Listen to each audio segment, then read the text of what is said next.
got comfortable. For the record, you ain't trying to grow, then it's done for you. For the record, lab on me going all the way. For the record, ain't trying to link, no time to waste. For the record, for the record, for the record, for the record. Man, welcome to the Homeland Daily. We appreciate everybody for tuning in. This is episode 63, guys. We're close to that 70 mark. I'm just excited. I'm excited. Listen, this is a weird meet today. I'm just going to be very transparent and open to everybody. It's a weird meet today. I won't say the date. I won't name why I'm weird. And I'll just say that I'm excited to be around you guys because it's been a while that we have formally sit down together during the weeks, but I'm just happy to be here. But welcome to the Homeland Daily. Big up to everybody that's in right now. Don't forget, if you have a friend, a family member, or somebody that you know that needs to be watching the show tonight, go ahead and share that link.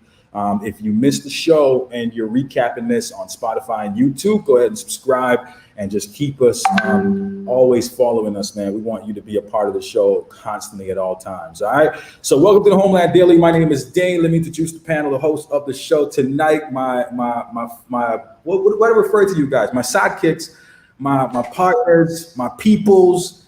Give it up for Liz Charles, filmmaker, entrepreneur. Liz, what's up? Hey y'all, I'm so glad that we're back together. I'm gonna call us a dynamic trio, okay? Yeah, that's a little better. Yeah. Dynamic trio. Has there ever been like a group that has been like two boys and a girl in like a boy band / girl group? Has that ever happened? Maybe what's that group Fergie was in? Black Eyed Peas. It was like 5 men and Fergie.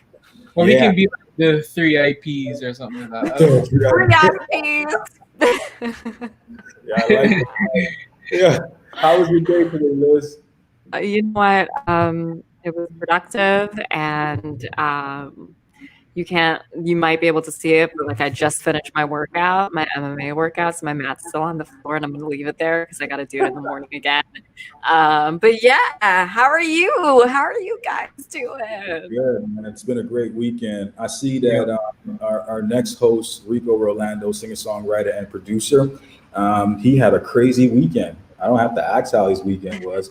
What are you talking about? Broadcasting the whole weekend. Rico, what did you post? My weekend was pretty average, but I mean, It wasn't. That was no average weekend that you had, bro. It was definitely a good weekend with all my friends. I loved the weekend that we had where we went. It was super lit. And hopefully we get to be there again next week. I don't know. We'll see. We'll see what happens. But lots of things. How many friends do you have? Okay, realistically, like 5 people that I can count on for sure. Like, okay, 4, maybe 4 or 5.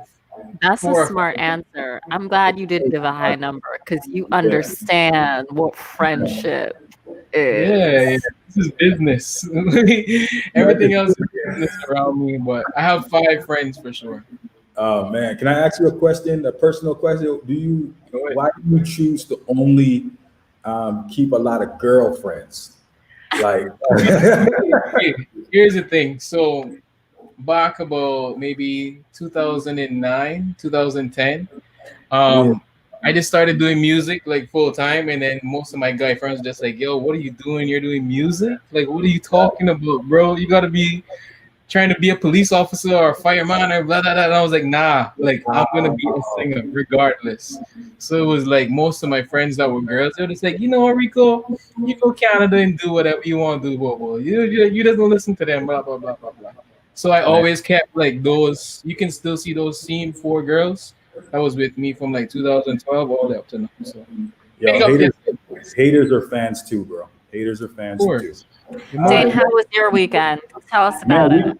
Weekend was good. I turned up with the kids. I had a happy hour with the kids, and I think I had a juice box happy hour, some apple juice. We got this. We're gonna bring them on the show for Entrepreneur Thursdays, but this young lady by the name of Bethany, she created this popsicle company, and basically she is life. She's from West Bay, by the way. Big up West Bay, but that is life, because I can't get my kids to eat fruits. And if you're a parent listening right now, the best thing to do when you're trying to get your kids to eat something healthy is trick them. So basically lie to them and say, yo, this is the best totally candy you're gonna have. Yeah. So 100%. they had popsicles, but she really made out of mango. Then she had ones that she made out of cucumber. And then she had like peach. Like, she's literally organically making this, by the way, guys. And my kids love it. My kids love it, man. So they be eating the mango and the cucumber. I can't get them to eat cucumber in a salad, but I can get them to eat it as a popsicle. So for all the folks out there, Bethany is life. Go and check her out. I'll go ahead and post it on our Homeland page where you can go to have her deliver the popsicles to you. But yeah, I'm always supporting CAYMAN first for sure. Guys, we're going to jump into the entertainment report right now and get ready for this, because this one is going to be steamy. All right. It's now time for your entertainment report. So amazing that this is my life. Exclusively on the Homeland Daily. All right, man. So big up to Joe Biden. By the way, I still love his remark that he said that if you do not vote for him, then you are not black. Is that what he said? I'm pretty sure that's what he said. If you not what he said. Black. So, he has. I want to forget that he said that. He has selected his first black vice president, black woman vice president that potentially is going to be the vice president of America very soon. Rico, what's up with the face? What's wrong? I didn't even know this happened. When did this happen? This took place today. A couple hours ago. Yeah, man. He selected Kamala Harris. Now, Now, first of all, now you can't just say first female black VP. You got to say also Jamaican. Oh, that's where that Harris comes from. That's like a big Jamaican. Her dad is Jamaican. Her mom is Indian. Her dad is Jamaican. So she looks Jamaican. She looks like she would beat you. She looks like she would beat you. I was like, for a time, I was like, Kamala just looked like she could be one of my aunties. Like, she could fit in anywhere in my family. Anywhere. I like what he said. He said, I've decided that Kamala Harris is the best person to help me take the fight to Trump and Mike Pence, and then to go lead the nation starting on January 2021. I love when people are confident, not cocky, confident, because you heard what he said. He's already defined that she's going to be the vice president of the United States of America. And let me tell you something, perfect timing to have a Jamaican going inside there and straighten up the White House. First of all, she's going to keep it clean. She's going to tell you about your ass in the neatest way, in the neatest way. And she ain't going to be afraid to go after a terrorist. She ain't going to be afraid to go after a terrorist. Because you know a Jamaican will literally, they want to bust. Kamala's track record precedes her. And she's done it difficult to some of her allies. So her foes better beware. That's all I'm going to say. I mean, for me, I think the only thing left for Trump to do is probably unwillingly like make Viola Davis his vice president at this point. I mean, to wait, I think it's gonna take someone like her, or maybe Michelle. Maybe Michelle might just say, "Ain't never gonna happen." Ain't never gonna happen. He can't even get Oprah. He can't even get the worst. He can't even get the worst. Like, I was gonna pick somebody, but that would be too soon, so I'm not gonna do that. I don't know if Trump wins. I don't know, bro. Something happened. Russia did something. I don't know. Moving on to the entertainment report. This one is gonna be very funny to you guys. A lot of people are still not over this video with Cardi B and the Stallion. That's why I refer to her as. And the reason that they're getting a lot of backlash for the video that they recently did, which is WAP, by the way, was not because it didn't feature a lot of remarkable, beautiful black women, but it featured someone that you can call her beautiful, but is a debt of many black people in this world, and that's Kylie Jenner. So apparently a lot of people are upset that they featured Kylie Jenner in this video, and they want her removed or edited out of the new video, like taken out. They need something to be changed, and people are going crazy about this. Now, what I want to ask you guys is, one, how do you feel about the people's backlash and the remarks about Kylie Jenner, and do you think it's that much big of a deal? Start with you first, Liz. I mean, how many times I got to say the same thing on the show? How many times I got to say the same thing? Like, why you messing with, if you a black woman, stay away from the Jenner Kardashian family. If you a black man, you should stay at a distance. I don't know. Yeah. I don't know how many ways to say it. Play with fire, you get burned. That's exactly what's going to happen. We seen Rico, what happened. I know you like her though, so. Here's the thing though. After this whole thing with her like unfollowing Megan after she got shot at when she left her house, I don't know how I'm feeling right now about Kylie, but They ain't to get her removed from a video, I mean that's kind of far. It's not that hard, FYI. Filmmaker. Okay, but realistically, do you guys think that the views would have been like that if Kim and Kylie didn't post it? I think those two are big deals, like right now in the industry. So hell yeah. Yeah. I don't think Kylie did anything for that video. I think we obviously know Kylie did the video. Yeah. Well, maybe she adds the viral to it that makes us talk about it. They were saying they should have added Jordan Woods, which I would have loved to see that over Kylie. So it is. Why not just put August in there and Jada Pinkett Smith? Like let's keep going. Anybody who got conflict, just keep bringing it. Man, talking about conflicts, let's jump into Kanye West. Let me just say this. A lot of people are getting upset with Kanye and supporting the hell out of Kim, saying that poor Kim, feel so sorry for Kim that what she has to go through. First of all, let me just explain this to you. Be very real, and it's the last time I'm gonna say this. And I'm a person that really don't care what you think about me. I'm married already. I'm good. I ain't trying to chase nobody. So if you don't like me for my statements, good. All right, but here it is. Let's not pretend that Kim did not know what she was getting into.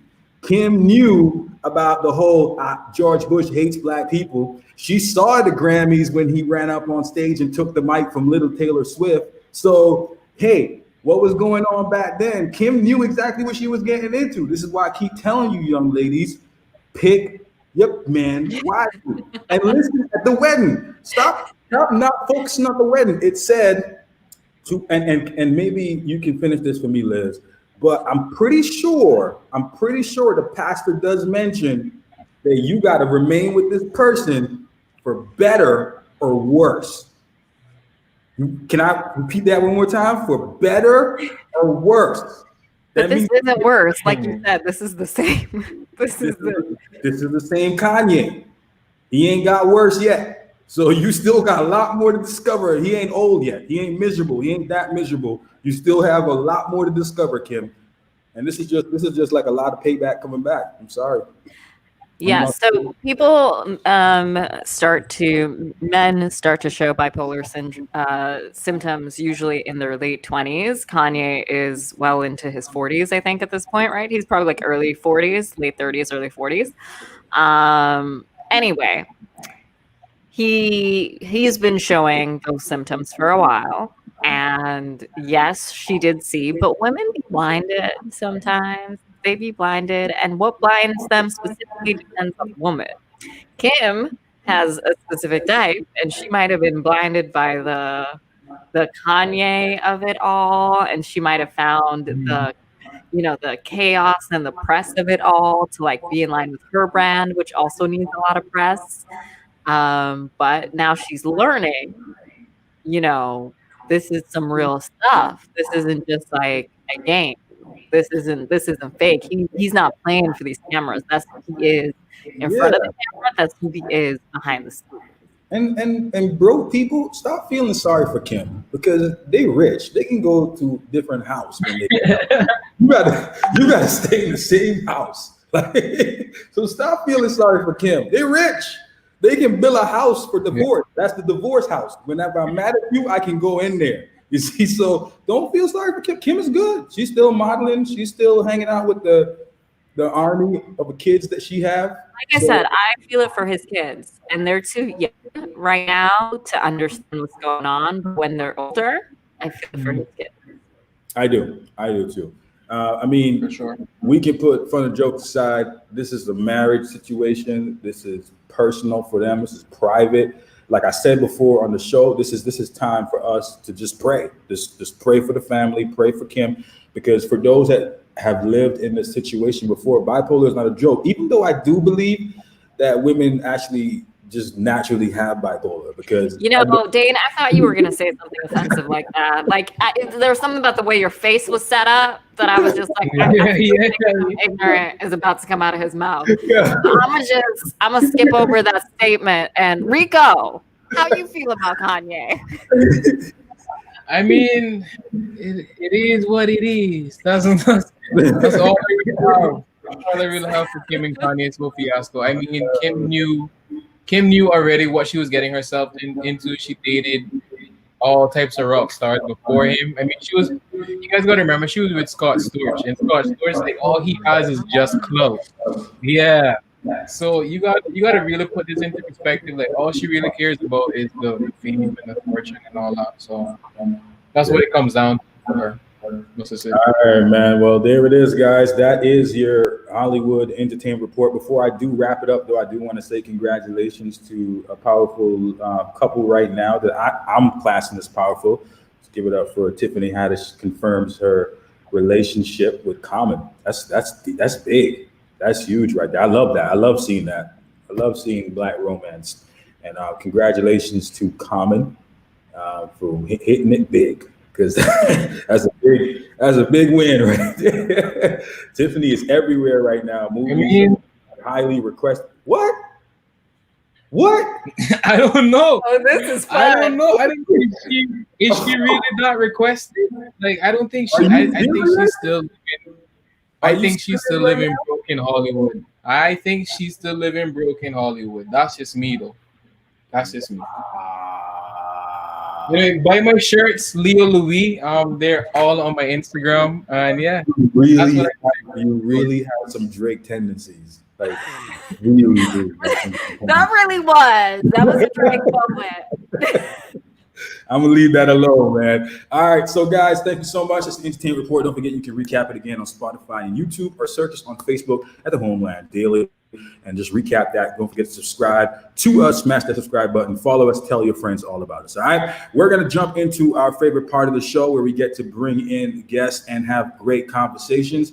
And I am really, really honored to bring in the guests that we have tonight, man. This is an amazing story, and I can't wait to have them on the show to talk about, let's just say, the future success that's about to take place. I'm already putting that out there in the atmosphere. Let's give it up right now for Josh Ogaro. His parents are also joining, man. I want to make sure I got everybody's name right. We got Josh Ogaro here, and we got his parents. Guys, introduce yourself, because I hate getting names right. Josh, go first. Can I hear you, Virgin? Yeah, we can't hear Josh. You I might. think he might be muted. He might be muted. Try it again. Take the mic off. I think, yes, there you go. Try it again, Josh. No, he's still having issues. All right, so Josh, we're gonna ask you to come back out and come back in, and we're gonna test your mic, but we're gonna have your parents introduce themselves really quick. Go ahead, guys. How you doing? What's up? How you guys doing? My name is Dwight Ogaro, the original. Okay. Love it, man. And who's that beautiful young lady you have on your side, Dwight? Let me take off these glasses. I look like a proper nerd. This is my lovely wife of how much? 19 years? Wow. I got it right today. Bobby, yo, you guys look young. I'm trying to be like you. They don't age. They don't age. Yo, That's like this is crazy. I thought it was like his brother and sister or something. Like, we like this show. Man, so you guys not seeing the gray donor, that's why. what? Wait, you got grays in there? Listen, all here. Oh my goodness, guys! Listen, we're so excited to have you on the show. We always tell people that the most important asset you can give is your time. So we want to say thank you. And I saw that gleam when you guys came on. I saw that glow, like you guys were just so excited and proud, because this is the exciting part for parents, because we forgot about the duct tape and the beatings that we used to do for our kids, the little secret things. Never spank my kids. You know, we're gonna bring Josh in with that being said. Let's bring Josh in and see how true that is. Hey Josh, how you doing? Can y'all hear me? We can hear you Of course, now. he missed that part. Haha. And that's a lie. You do not say lie. That's not you say it's untruth. Ah. All right, man. Well, thank you guys for being a part of the show. We're honored to have you here. Josh, before we jump into the interview, we just want to say congratulations, bro. Yeah. Thank you. Yeah. I want to be the first to say that you are literally a shining light right now, and you need to continue. Listen, this is a big responsibility because you are about to make a lot of young people believe again. So I just want to put that out there before we start the interview. Congratulations, my brother. All right, let's jump into this right now. What you got for them, Liz? So, okay, Joshua, I am so very proud of you, and I'm gonna try very hard not to say anything embarrassing. Okay, I'm very hard. Say it. No, he's grown, and I'm treat him like he's grown because he's grown. Anyway, so tell us how you felt when you were like going through the like tryouts for all of the different schools and like how this all came to be that you were drafted the way that you were drafted and how excited you are. It's mind blowing. So basically, like I went to school in Florida to start everything off, and then like I reached like where I wanted to be at that school, and then I left to like get better. And then I went to California as like better competition and everything. So I got better training and like overall just better players in the state. I guess then the colleges start to notice. So like the recruiting process is like it's crazy in a sense because it's like one day like you wake up in the morning and then your phone will just have like messages from like coaches like, hey, this is so and so, and then you're there like, whoa, like all right now. Let's see where we could go with this. And then so it's fun. There's no downside to it. Having like a college talk to you is pretty good. You have set education once you accept to go to college, so it's like you never go wrong with that in a sense. You know what I mean? Yeah. And Dwight and Babette, I mean, can you guys tell others how important education is for you, for him, and making sure that like he's well balanced and using both his talents and also getting something well rounded? Wow. Okay. So obviously, everyone knows that education is important, and also being balanced as a student athlete. I think a lot of times kids, all they think about is the sport in general, but they don't think about how important it is to use that sport as a vehicle, like my dad would always say, as a vehicle to get the most important thing, which is your academics. And Joshua knows that, that is something we have preached day in, day out. Something that we have preached day in, day out. Right. Yes. He's coming at me. Right. So on that, I would, for me, that's a priority. To be quite honest, I would always say to Joshua, he's got the talent, and the skills and the right attitude towards basketball, and I'd say that needs to translate to your education. And because when basketball is finished, one thing that he can't take from you is education. So I'd be on his case. I think sometimes I drive him crazy. Like if I see one thing missing, I'd be like, excuse me, I'm seeing here online that you have something missing. He's like, I'm on it, Mom, I got it. I said, well, it better be get done before this time, like 24 hours. Otherwise, I'm cutting your phone off. He's like, seriously, it's going to get done. But it's because as parents, and for me as an academic person, I feel that basketball is good, but your education is key.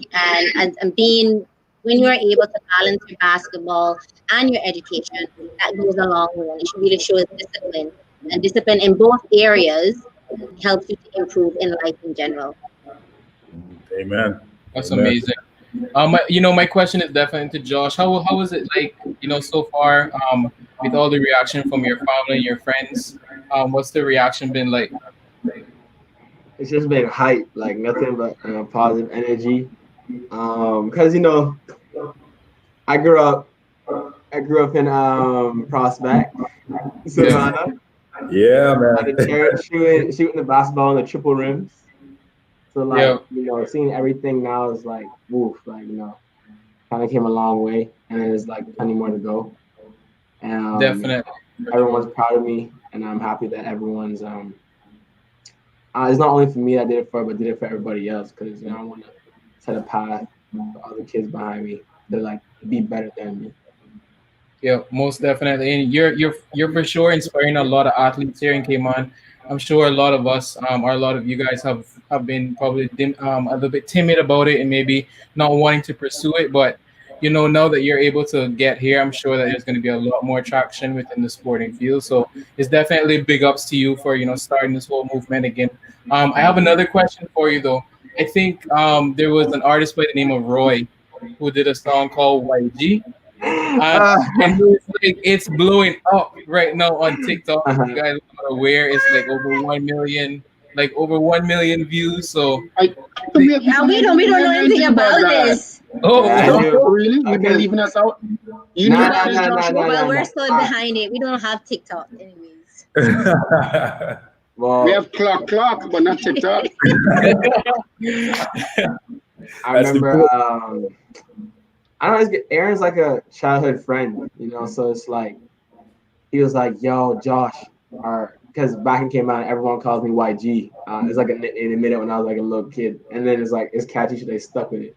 So then now like everyone like at school and like all my boys would call me YG. So then you want to tell them how you got that name YG? It's pretty sad. We're at the court one day, the basketball court one day, and then they were like, "Yo, Josh, we need a nickname for you." And I was like, "Okay." And then they're like, "We're gonna say Y, so young," and then they're gonna say YO, but then that's for Young Ogaro. But then YO doesn't sound good, so the next letter was G. So they said YG, and everyone's like, "Yeah, YG." And then from that day, it stuck. Like my parents hated it though, but it was YG because they were saying like you couldn't be the original OG. For Young Ogaro. But nah, it's cool because like he was like, "Yeah, Josh, I want to make a song about you," and I was like, "Real?" And then he was like, "Yeah." So then, like he played me before he put it out, he played it to me, and I was like, "Yo, this is a hit. This is a banger." Not just because it's about me, but just it was like a pretty good song. Yeah. So then he put it out, and then like on TikTok, people started using it, and then I was like, "Okay, this is pretty cool." Like, yeah, most definitely. I think it even got to the point where it got on the Homeland show. It made #1 on our top music list. So it's definitely a lot of people are really loving the song. So big ups to you and also to Roy. Again. Yeah. What I love is that I have an 11-year-old son, and he is just like, listen, he's a fanatic about basketball. That's it for him. Like he does not have a plan B. That's all he wants to do. And when I was coming to do the setup for the interview, my son ran into the room and he was like, "Yo, you got Josh Ogaro coming on the show?" And he was like, I said, "Yeah." And the reason my son is fascinated by you, that's why I said you have a lot of young kids that's paying attention, is because for a long time they've been making the statement, "I want to be a superstar. I want to be an NBA superstar." That's always the thing, right? But they just never saw the possibilities coming from such a small island like here. And with someone like you actually showing them that it is possible, I think you have ignited that light again. So what I want to do for young people that are listening and watching at this very moment is, I know your mom spoke about education. I'm so glad she brought that up because my wife is so strict about that. But what I want to ask you, Josh, is what was the fundamentals for you? What took you? What do you think were the steps that took you to where you are today? Like education wise, just like everything, like basketball and like education. That's what you're talking about? No, like I want to talk about the groundwork for basketball, because there's kids making statements. That is a very broad question. So let me just be very specific, right? There's kids here saying, "Hey, I can't make it from here. There's no way I can make it." So what were the steps that you took to make sure that you could possibly stand a career in basketball? And it's very much looking that way. No, you can make it from CAYMAN. I mean, you just have to just like work out hard every day. Like my dad used to always be like, Joshua, you have to go outside and dribble the basketball if you want to be good. Come on, like that. You don't need a jump shot. You need to get the handles right because I'm a little small kid. So most of the kids on the island aren't gonna be like 6'9", so it's easy for them to just dunk the basketball or something. So like I always thought I was short. Like I was always short. So my dad always be like, you need to learn how to dribble the ball, get fundamentally right. So every day just get outside my basketball, and then there's like a little like concrete slab, like a little walkway outside, and I used to just dribble out there with my ball, like for like hour and a half, 2 hours, just dribble. I never really had any shoes on because it was like I was outside, just dribble barefoot outside my house. Just like, man. I just imagining like imagining defenders in the way and stuff like that. That's how I used to do it, man. And then after that, like you go to practice, and then like do stuff on your own because like yes, practice is great. That's gonna get you better, and you're with your friends and stuff is fun. But like what you do in your spare time when no one's looking, when the lights are off, that's like what's really gonna take you to from like hair to hair to like next level. Wow, he was listening. Yeah. Okay. Hey, parents, just really quick, for you guys, because I know that you guys played a role in this too. I mean, that same question I asked, like, what was it for you guys? Like, what did you have to do when you realized that, hey, my son has the potential to really take this further? What did you guys do to make sure you nourish that? Sorry. I think for us, we always knew, like, from the beginning that this boy is going to do something special, and I'll give you an example of that. At the age of 1, Joshua could catch, dribble, shoot. At the age of 2, Joshua could dunk. The coordination to jump up and dunk a ball. In the regular basket, in the kiddie basket that they have, but at the highest point of the kiddie basket, Joshua knew how to. At 2 years old, I lost the video because of Hurricane Ivan, but at 2 years old, he knew how to actually the hand-eye coordination to like dunk a ball. We knew that was going to happen. So and in any sport that Joshua did, when he did track and field, he had records for like long jump, 800, those sorts of things. So soccer, he was like best defender. Whatever sport he chose to play, he was good at it. And one of the things that, for us as parents, we always felt that whatever you're doing, always give your best. Always try and take it to the next level. And like when they would say, "Well, this person's not doing that," I would go back to what my father would say. He would say, "Don't compare yourself to the person who's not doing the best. Compare yourself to the person who is the best." And to be honest, that's the one thing that Joshua does have. That he wants to know who's the best person on the other team. He wants to mark that person, and he wants to show that person they're not the best. On the court, on the court he's cocky. Off the court he's real mellow and nice guy. I don't want to say he's cocky. Competitive. Yes, he's competitive. He's not going to back down. Obviously, he got it from me, right?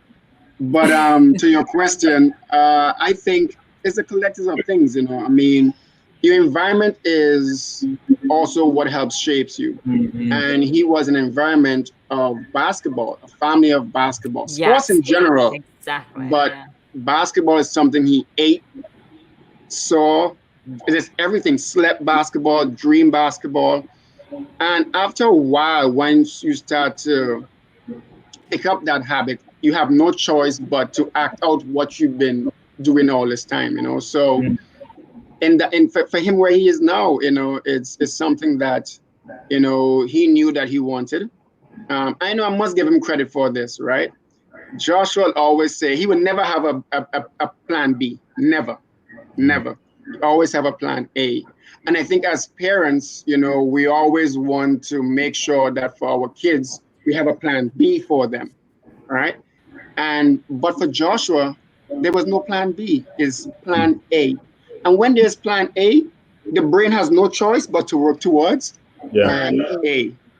So it's our job as parents not to give him a plan B. We keep plan B for ourselves just in case. Right. And he works for And he works towards planning. Yeah. So and then the other thing too, like about the environment, I must say that Joshua always chose good friends.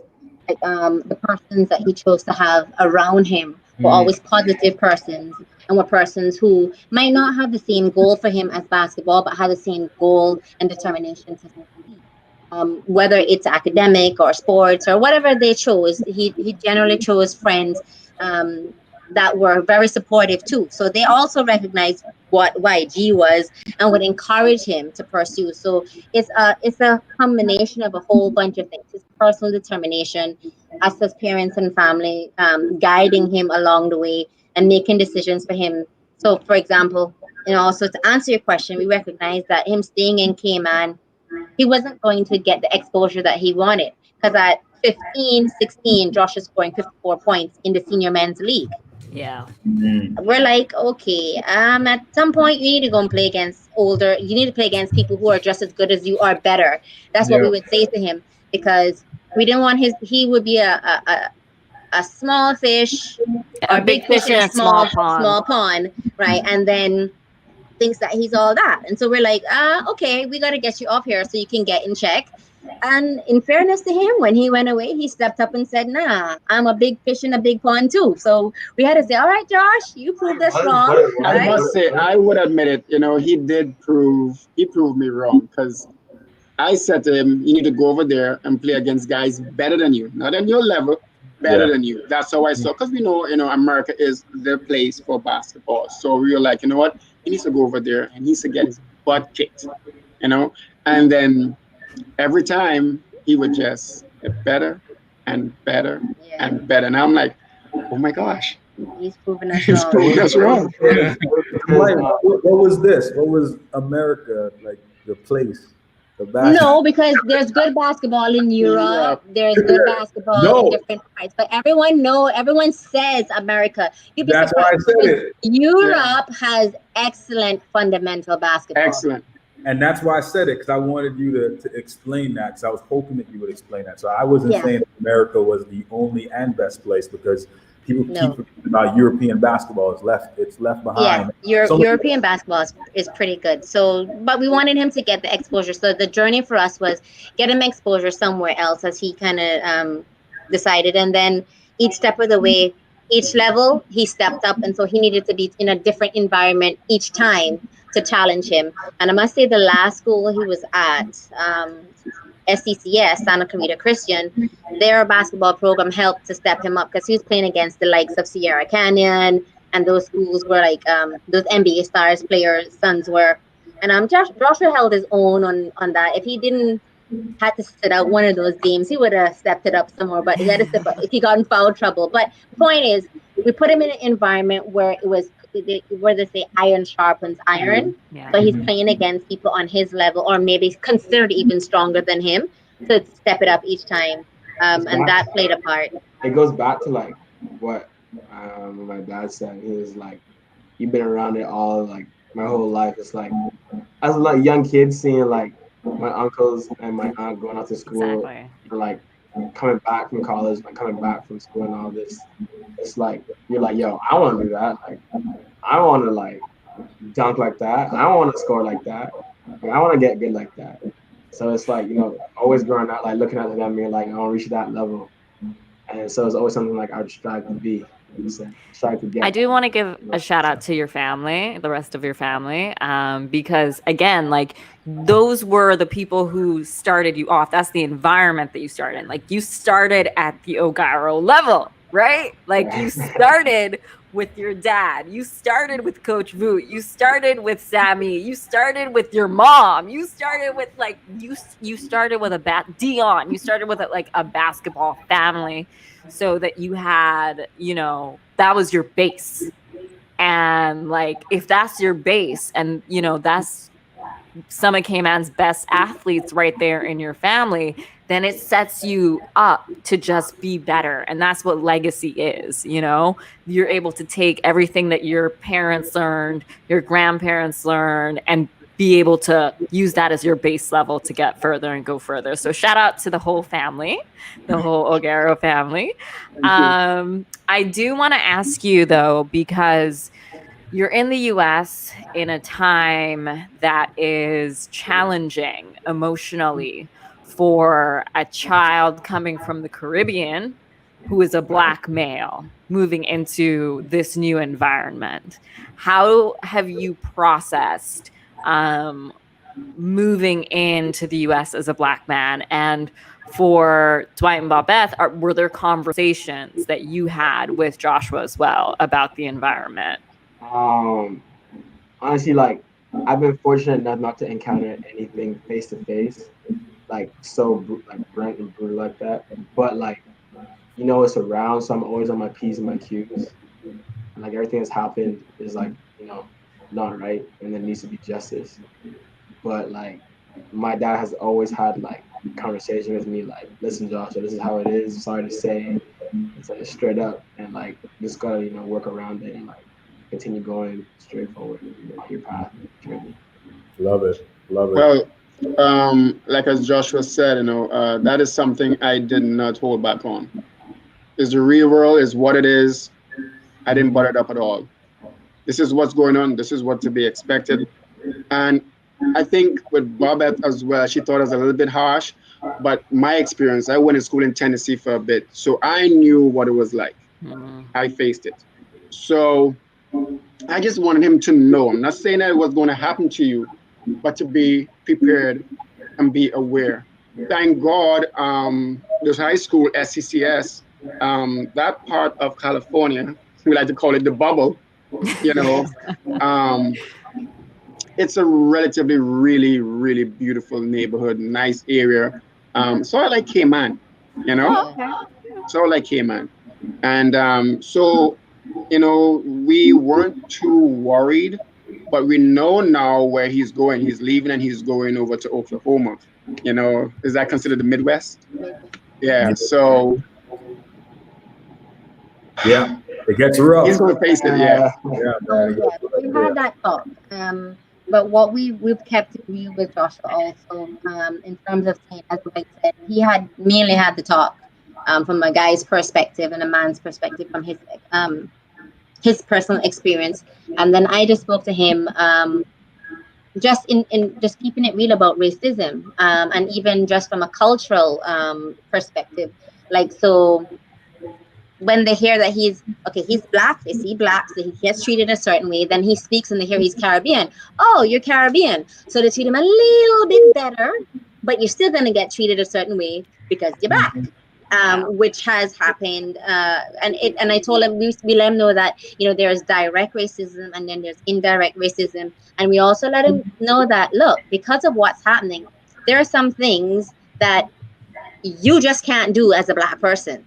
And when you're in an environment by yourself in certain areas, the best thing for you to do is to walk away, remove yourself, have nothing to say. So we've kept it real. We not going to say what we have said on air, but we've kept it real with him as a young Black man, and we've also spoken to him about also speaking up when he sees injustice, and not to turn a blind eye, and also not to contribute to discrimination against other people, whichever race that it is, when he's in that environment. And like Dwight said, though, for the most part, he's been blessed that he's been in a bubble. He lives with people who are Caucasian, but they're awesome. They treat him like family. I don't know if you've ever been on Instagram and see all the posts that they have. You would swear that they're with their kids, that they adopted him. So he's just been in a total different experience for him. The Lord has blessed. We can only put it down to the Lord blessing and protecting him and our other son Micah in the environment thus far. Yeah, we got to give a shout out to Micah. Sorry. That's amazing. I know. And that's amazing to hear. I know when I went to school, I had a host family as well that I was staying with from the age of 14 to 18. But my question is actually to Dwight and Babette. So what's it been like for you, when he's here, or when he's here during the summer, and then all of a sudden, it's getting down to those last 2 days where you're not going to see him for months on end. What's that like for you guys? Honestly, I'm partying. Bye. We're like, love ya, but with emptiness. Okay, but That's a seriously, lie. No, seriously, I'm serious. I was partying. no. We've seen. Okay, the last time Joshua was in Cayman was actually last year, July. So last time we saw them was last year, December. We do miss Joshua and our other son deeply. I mean, for me more so, I get those moments where I like really miss them. But truth be told, most of the time we're like, yeah, we love you guys, but we're good. It's true. I mean, that's why we have a dog, right, Bella? My mom, like every day. my And if mom they will don't call us call every them, day. they call us. So They call us every day. My dad is more like he'll call me like it's like a I think week he's goes not. by. Dwight's not Listen, lying. I will call you once a month. That's good enough. Yeah, Okay? like I'll get a call like no, maybe like 3 times a month. Like he'll just be like, yo, and I'll be like, yo, and he'd be like, you good? And I'll be like, yeah, and he'd be like, all right, later. Yeah, I mean, yeah. Well, Like, mommy wants to talk about everything, from your socks to your underwear to the hat on your head, everything.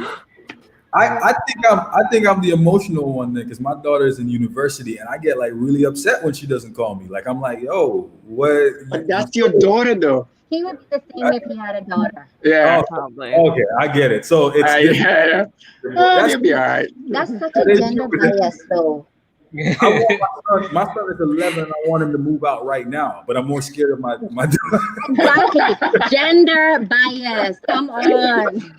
But I think the reason why we are the way we are now is because we know where our sons it's safe, and for me personally, I feel really relaxed knowing that they're both in great hands. Yeah, their host parents are awesome, really, really awesome, and we feel very comfortable where they're at. And the thing is, to Josh and Micah, they speak to us like when something is wrong. Although Joshua says dad calls them maybe once every 3 months, they know we have a very good relationship with our kids that they feel comfortable speaking to us about any and everything. So it's either they speak to me.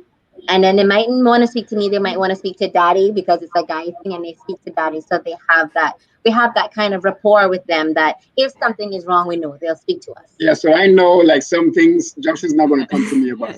Yeah, he's not going to come to me about. And He'll go to his mother. Yeah. And then some things he wouldn't go to her. He would come to me. That's big dog talk. You do, well, don't come to me anymore. Big dog. I don't get the big dog talk, really. Hey guys, I was telling the guys before they came on the show, there was a verse that I read recently that said, like, it was James. Basically, it read, "Blessed is the man who remains steadfast under a trial. When he stood the test, he received the crown of life."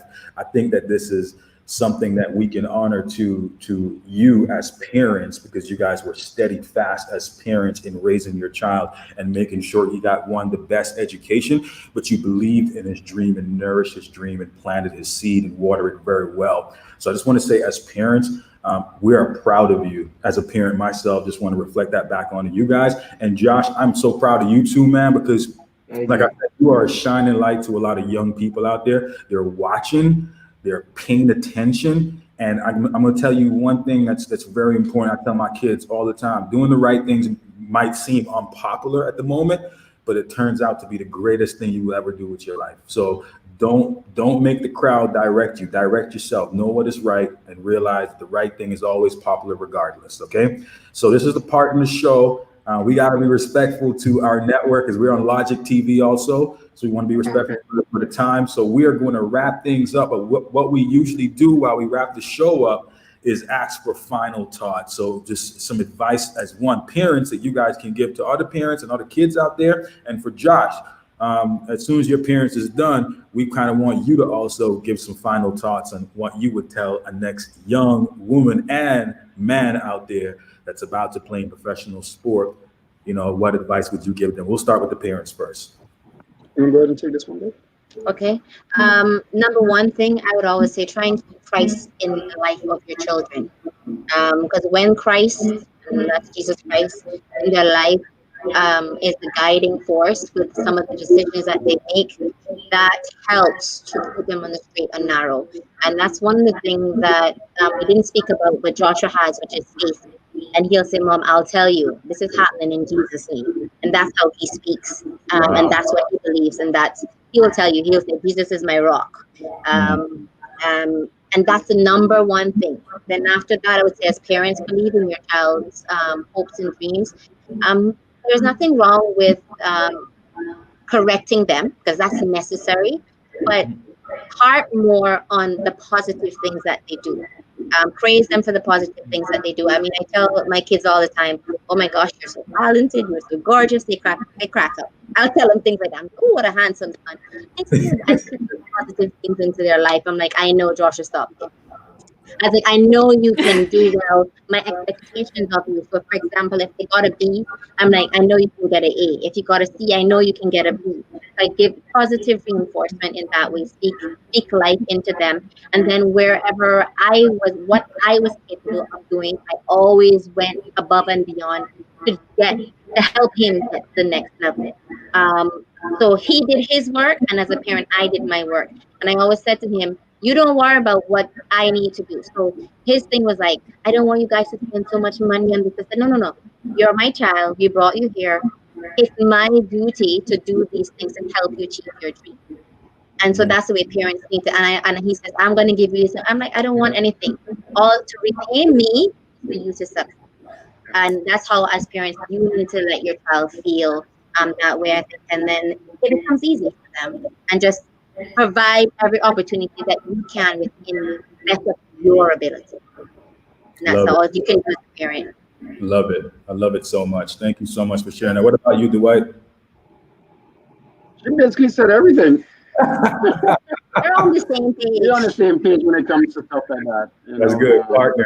Partners. Yeah. That's good. What about you, Josh? What do you want to say to the young people that's falling right behind you? Always keep everyone who's rooting for you close. You always give them thanks, and like you always you never put them down, never tell them. Oh, I can't hear you, buddy. Can you hear me now? Yeah. All right. Yeah, you never tell everyone who's like supporting you. You always tell them thank you. You always like look up for them. Like I want to thank, like, let's say I want to thank Jesus. I want to thank my mom, my dad. I want to thank like all the players, all my coaches back in CAYMAN. I want to thank Juliana Connolly, because she really made like a big step for me. She helped me to where I am today. And then like for the kids that are like looking on, like keep working. Like don't make someone that you can't do it. I mean, that's cliche. That's what everyone always says, but I mean it's true. Like keep doing you. Keep working hard, because the hard work will pay off. Like you're not gonna go work hard all of a sudden and then nothing happens. Like if you work hard and put your mind to doing what you're doing, something great will happen. So I have to say for everyone like watching this, kids. There it is.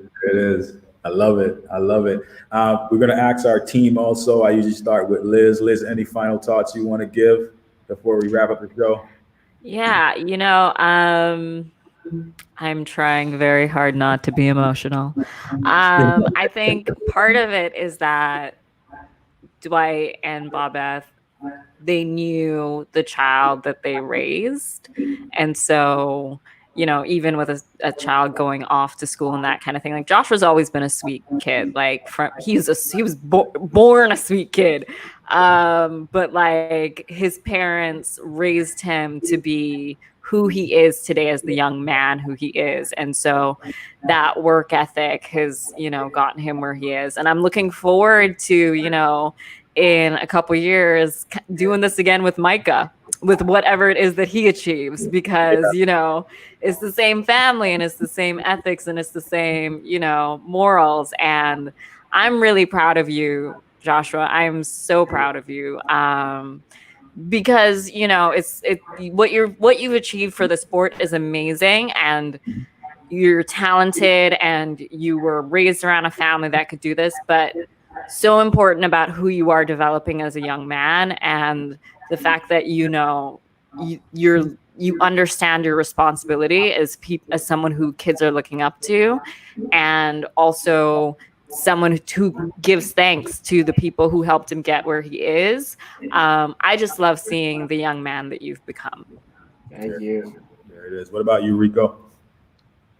Yeah, I mean, obviously, it's a big shout out for Joshua to be where he's at. He's definitely inspiring a whole bundle of youth in CAYMAN, especially in the sports area, to not only know that like it's possible to do anything that you want to do, but you also have to work very, very hard for it. And again, to Dwight and Bobette, I definitely love Bobette's last few words that she said. I'm gonna have to put down a little snippet and send that to some of my family members for some of their parenting advice and skills. But it's definitely been amazing for you guys to be on the show for sure. Most definitely, man. And for me, I just want to take like a little page out of what Dwight and his beautiful wife said earlier. There was no plan B. And the one story I really loved was about a crew of people that went on a ship and they had to burn the ship. They had to literally burn the ship and win the war. So they weren't allowed to run or retreat back to the ship. And the reason that works in today's life is because if everybody, you take that concept and you use that concept in life, burn the ship. What does that mean? Have one plan. Go for your dreams. Chase your dreams, but don't have back up in the back of your head, because that's going to create a distraction. Some of you are in jobs that you're not supposed to be in right now. You're supposed to be focusing on your dream, but you haven't burned the ship. So burn the ship. Do what Josh has did, his parents has done for him, and realize that, look, this has to work. Set it up that it works. There's no other thing out there for you. Like as parents, we keep the plan B. That's not on our ship. Yeah. That. So I really want to take that from you guys and just keep instilling that in young people. That was so beautifully said. And I want to thank you guys for saying that remark, because I think that's going to stand in my mind for a long time. So once again, guys, thank you so much for being a part of the Homeland. Thank you. Thank you. Thank you. Oh, before we go, I just want to say a thanks to SCCS.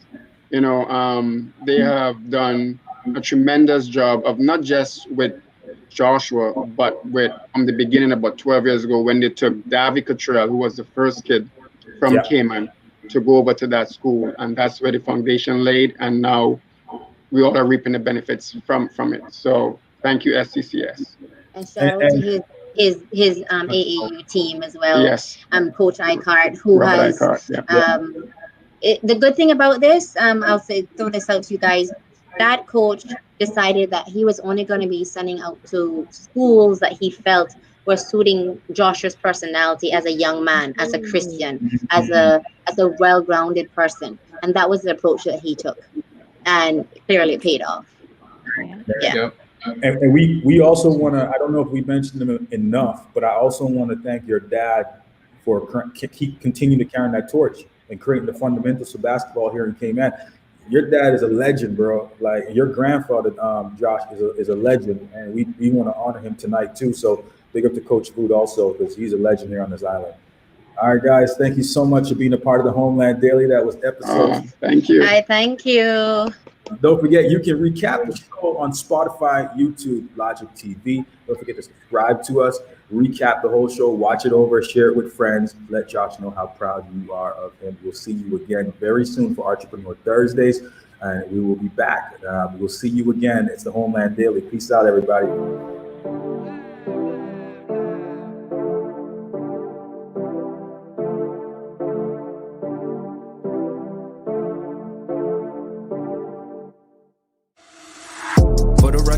Trying to make y'all comfortable.